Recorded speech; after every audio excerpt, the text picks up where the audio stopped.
السلام علیکم۔ میں امید کرتی ہوں کہ آپ سب خیریت سے ہوں گے۔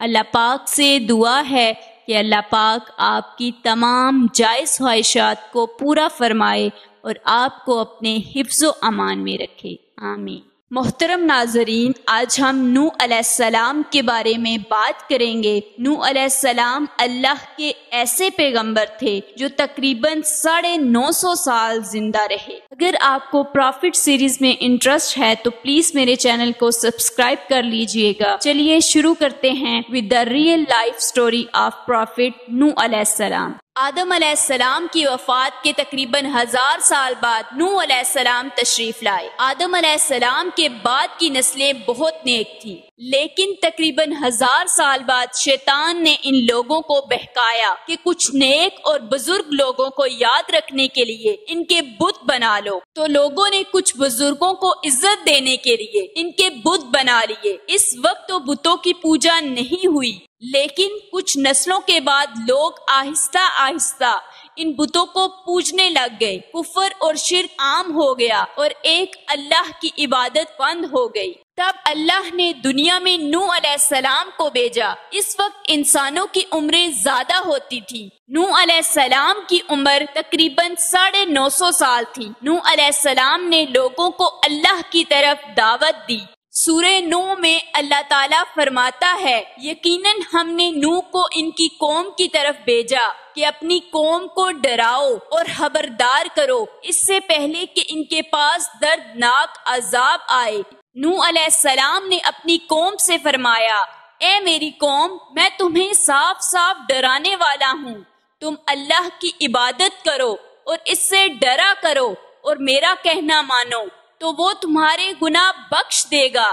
نوح علیہ السلام تبلیغ کے سلسلے میں بہت محنت کرتے تھے۔ دن رات لوگوں کے گھروں اور اجتماعات میں جا کر انہیں دعوت دیتے تھے، تاہم وہ لوگوں کو پرائیویٹلی اور پبلکلی سمجھاتے، یہاں تک کہ انہیں یہ کرتے کرتے 950 سال گزر گئے، لیکن صرف چند لوگوں کے سوا کوئی ایمان نہیں لایا۔ نوح علیہ السلام کی قوم ان کا مذاق بناتی تھی اور کہتی تھی کہ اگر تم سچے ہو تو جس عذاب کا تم وعدہ کرتے ہو اس کو لے آؤ۔ نوح علیہ السلام کی قوم سال در سال برائی میں آگے بڑھتی گئی اور نوح علیہ السلام کو پریشان کرتی رہی اور کوئی ایمان نہ لایا، صرف چند لوگوں کو چھوڑ کر۔ پھر اللہ نے نوح علیہ السلام کی طرف وحی کی اور فرمایا، آپ کی قوم میں جو ایمان لا چکا ہے ان کے سوا اب کوئی ایمان نہیں لائے گا، بس آپ ان کاموں پر غمگین نہ ہو۔ پھر جب اللہ نے وحی کر دی اور انہیں بتا دیا کہ اب کوئی ایمان نہیں لائے گا تو وہ نا امید ہو گئے اور اپنی قوم کے لیے بد دعا کی، اے میرے پروردگار، تو کسی منکر کو روح زمین میں زندہ نہ چھوڑ اور مومن مرد اور عورتوں کو بخش دے۔ نوح علیہ السلام نے جب اللہ کو پکارا تو اللہ نے نوح علیہ السلام کو ایک بڑی کشتی بنانے کی وحی کی، لیکن نوح علیہ السلام نہیں جانتے تھے کہ اتنی بڑی کشتی کیسے بنائیں، تو اللہ نے جبرائیل علیہ السلام کو ان کی مدد کے لیے بھیجا۔ نوح علیہ السلام ایک پہاڑ پر رہتے تھے اور ان کے پاس درخت نہیں تھے اور نہ ہی پانی تھا۔ انہوں نے بہت سے درخت اگائے، پھر ان کو کاٹا اور پہاڑ پر بیٹھ کر کشتی تیار کرتے رہے۔ لوگ جب نوح علیہ السلام کو کشتی بناتے دیکھتے تو ان کا مذاق بناتے اور کہتے، یہ کیسا مجنوں ہے جو پہاڑ پر کشتی بنا رہا ہے۔ دھیرے دھیرے بہت محنت کے بعد ایک بہت بڑی کشتی تیار ہو گئی۔ ایک جگہ آتا ہے کہ نوح علیہ السلام نے یہ کشتی 100 سال میں تیار کی۔ اس کشتی کی لمبائی 300 گز، اونچائی 30 گز اور چوڑائی 50 گز تھی۔ ایک اندازے کے مطابق اس کشتی کی لمبائی 1 کلومیٹر سے زیادہ تھی اور گہرائی 30 ہاتھ تھی۔ یہ کشتی عام کشتیوں کی طرح اوپر سے کھلی نہیں تھی، بلکہ اسے جیسے نیچے سے بند کیا گیا تھا ویسے ہی اوپر سے بند کیا گیا تھا، تاکہ جب بارش برسے تو انہیں نقصان نہ دے۔ اس کشتی کے 3 فلور تھے اور ہر فلور میں ایک دروازہ تھا۔ اللہ نے نوح علیہ السلام کو حکم دیا کہ مومنوں کو اور اپنے گھر والوں کو اور زمین پہ بسنے والے تمام جانوروں کا جوڑا جوڑا اس کشتی میں سوار کر لو۔ پھر اللہ نے آسمان اور زمین میں سے پانی کھول دیا اور سیلاب آ گیا۔ اس سیلاب نے دنیا میں رہنے والے انسان اور جانور سب کو غرق کر دیا۔ طوفان کا پانی پہاڑوں سے بھی اوپر ہو گیا اور صرف نوح علیہ السلام کی کشتی اس طوفان میں باقی رہی۔ صرف وہی لوگ اور جانور بچے جو کشتی پر سوار تھے۔ اتنے بڑے نبی ہونے کے باوجود نوح علیہ السلام کا بیٹا کشتی پر نہ آیا۔ نوح علیہ السلام نے اسے پکارا، میرے بیٹے اس کشتی میں آ جا اور کافروں کا ساتھی نہ بن، لیکن اس نے کہا کہ میں کسی پہاڑ کی چوٹی پہ پناہ لے لوں گا جو مجھے اس پانی سے بچا لے گی۔ نوح علیہ السلام نے فرمایا کہ آج اللہ کے حکم سے کچھ بھی بچنے والا نہیں مگر وہی جس پر اللہ رحم کرے۔ باپ اور بیٹے کے درمیان یہ گفتگو جاری تھی کہ ایک طوفانی موج نے ان کے بیٹے کو غرق کر دیا۔ جب نوح علیہ السلام کے سامنے ان کا بیٹا غرق ہو گیا تو ان کی آنکھوں میں آنسو آ گئے اور وہ پکار اٹھے کہ تم نے مجھ سے وعدہ کیا تھا کہ میرے گھر والوں کو نجات عطا فرمائے گا اور وہ تمام حاکموں میں سے بہتر حاکم ہے، لہٰذا یہ ممکن نہیں ہے کہ تیرا وعدہ پورا نہ ہو۔ اللہ نے فرمایا، اے نوح،